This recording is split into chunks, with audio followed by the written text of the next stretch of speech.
जय हिंद दोस्तों।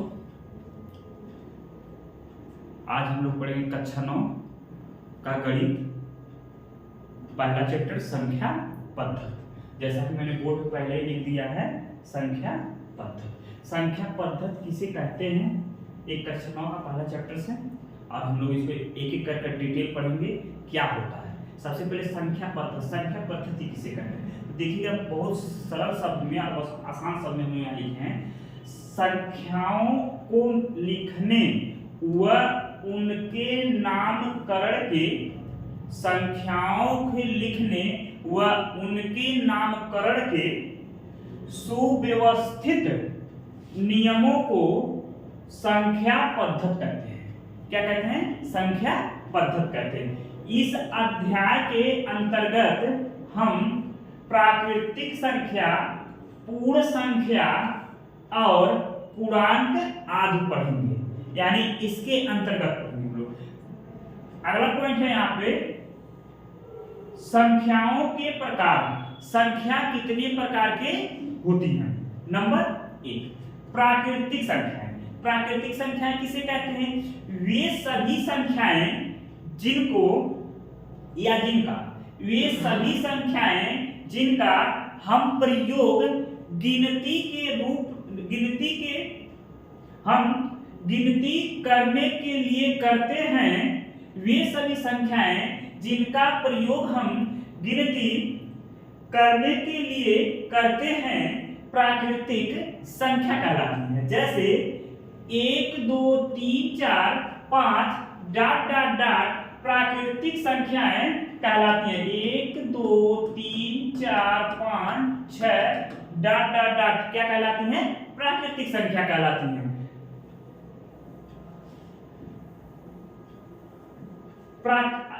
प्राकृतिक संख्याओं के समुच्चय, प्राकृतिक संख्याओं के समुच्चय ब्रैकेट में समूह को निरूपित करने के लिए हम प्रतीक n का प्रयोग करते हैं। n का प्रयोग करते हैं। जैसे n बराबर, ऐसे जहां ब्रैकेट दिखे इसको हम कहते हैं मझला ब्रैकेट। n बराबर 1 2 3 4 5 ... ये क्या कहलाएगी? प्राकृतिक संख्या कहलाएगी। एक नोट से यहां नीचे लिखा हुआ है, देखिए ध्यान दीजिएगा। सबसे छोटी प्राकृतिक संख्या 1 होती है। सबसे छोटी प्राकृतिक संख्या क्या होती है? 1 होती है। अब अगला पॉइंट है हम लोग का पूर्ण संख्याएं। पूर्ण संख्या किसे कहते हैं? प्राकृतिक संख्याओं के समूह में, यानी जो हम लोग प्राकृतिक संख्या भी पढ़े हैं, प्राकृतिक संख्याओं के समूह में शून्य को सम्मिलित करने के बाद, यानी कि प्राकृतिक संख्या में शून्य को मिला दिया जाता है, सम्मिलित करने के बाद प्राप्त नया संग्रह पूर्ण संख्या कहलाती है। प्राप्त नया संग्रह क्या कहलाती है? पूर्ण संख्या कहलाती है। इनके समुच्चय को W से प्रदर्शित करते हैं। इनके समुच्चय को W से प्रदर्शित करते हैं। जैसे W बराबर, देखिए इसमें क्या हम क्या किए, 0 को सम्मिलित कर दिए, यानी जब W बराबर मझले ब्रैकेट में हो जाएगा आपका 0 1 2 3 4 5 ... ये आपका क्या कहलाएगा? पूर्ण संख्या कहलाएंगी। अगला पॉइंट है हम लोगों का पूर्णांक। पूर्णांक किसे कहते हैं? पूर्णांक, सभी पूर्ण संख्याओं को हम लोग क्या कहते हैं? पूर्णांक कहते हैं। सभी पूर्ण संख्याओं को क्या कहते हैं? पूर्णांक कहते हैं। ये 2 प्रकार के होते हैं। कितने प्रकार के होते हैं? 2 प्रकार के होते हैं। पहला होता है ऋणात्मक पूर्णांक, दूसरा होता है धनात्मक पूर्णांक। इनको समुच्चय के z से प्रदर्शित करते हैं। इनके समुच्चय को किससे प्रदर्शित करते हैं? z से प्रदर्शित करते हैं।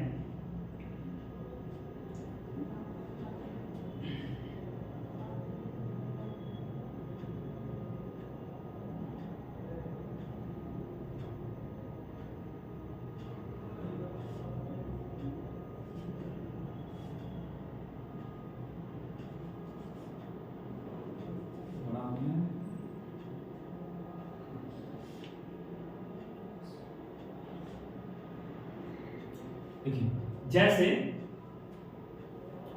जैसे जेड बराबर लिखा है, जेड बराबर मध्य ब्रैकेट में डॉट डॉट डॉट -3 -2 -1 0 1 2 3, यानी ये जेड बराबर दोनों क्या देंगे पूर्णांक है ना। यहाँ देखिए जीरो से जब हम बाएं आएंगे तो माइनस होता है, और जब जीरो से हम दाहिने तरफ जाते हैं क्या होता है हमारा प्लस होता है। तो यानी यहाँ पर भी हम क्या करेंगे प्लस ऐसे लगा सकते हैं, ठीक। यानी ये हो जाएगा आपका पूर्णांक। अब इसके आगे हम लोग चलेंगे, देखेंगे लिखा है पॉइंट पूर्ण संख्या शून्य होती है, यानी पूर्ण संख्या क्या होती है शून्य होती है।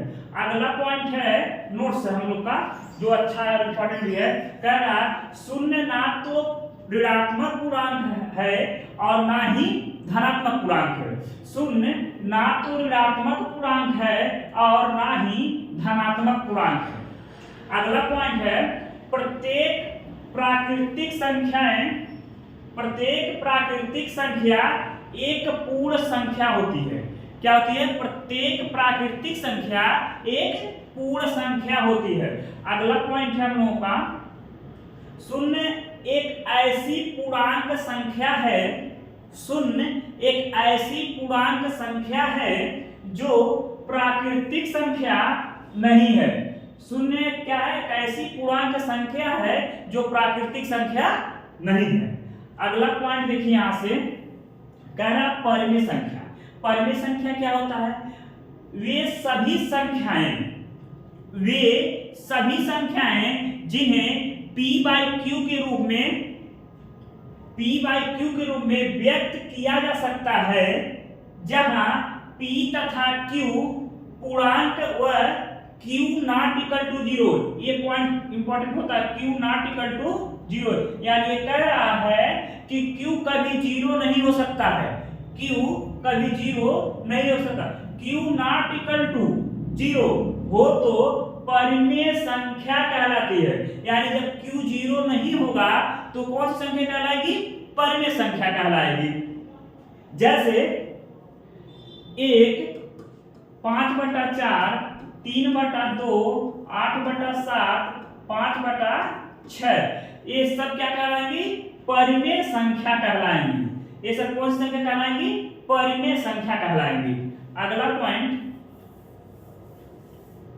कह रहा है, एक पॉइंट इंपॉर्टेंट है, कह रहा है जिस का वर्गमूल निकलता है, जिसका वर्गमूल निकलता है, वर्गमूल में 2 का पेयर लगाते हैं। जैसे कहते 9 का वर्गमूल बताइए, 16 का वर्गमूल, 49 का वर्गमूल, 100 का वर्गमूल।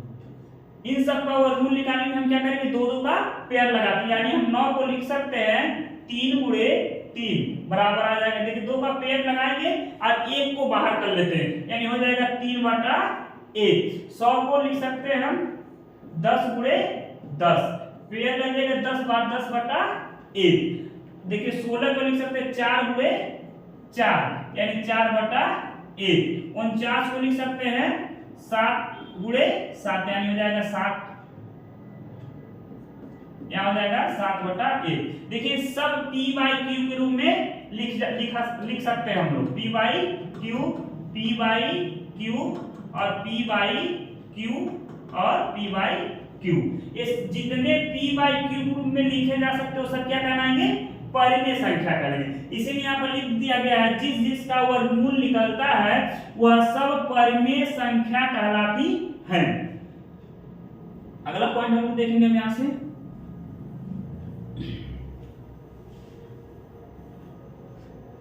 कह रहा है परिमेय संख्याओं के अंतर्गत प्राकृतिक संख्या, पूर्ण संख्या एवं पूर्णांक भी आते हैं। ये हम लोग का एक नोट्स है। कह रहा परिमेय संख्याओं के अंतर्गत प्राकृतिक संख्या, पूर्ण संख्या एवं पूर्णांक भी आते हैं। और सबसे अच्छा इंपॉर्टेंट एक पॉइंट है यहाँ पे